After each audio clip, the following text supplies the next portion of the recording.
जळगावच्या जामनेरमध्ये सर्वपक्षीय शोकसभा घेण्यात आली आहे। अजितदादांना श्रद्धांजली देण्यासाठी शोकसभा घेण्यात आली। राष्ट्रवादीचे जिल्हाध्यक्ष अरविंद चितोडिया यांना अश्रू अनावर झालेत। गिरीश महाजन यांनी अजितदादांसोबतचा त्यांचा अनुभव देखील सांगितला।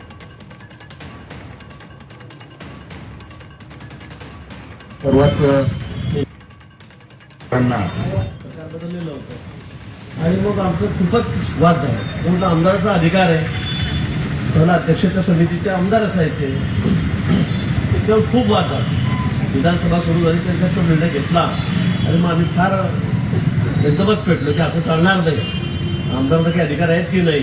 आणि म्हणून मग खूप खडाजंगी झाली, सभागृह 3 वेळा रद्द झालं आणि त्यानंतर पुन्हा सभागृह सुरू झालं। आणि त्या दिवशी बजेट होता। मी म्हटलं त्यांना आम्ही तुम्हाला बजेट मांडू देणार नाही, कसे मांडणार मी बघतो, नाही मांडू देणार। आम्हाला या ठिकाणी एवढं लवकर आपल्याला श्रद्धांजली द्यावी लागेल असं वाटलं नव्हतं। माझ्या वतीनं, माझ्या शिवाच्या वतीनं दादांना बाबूंना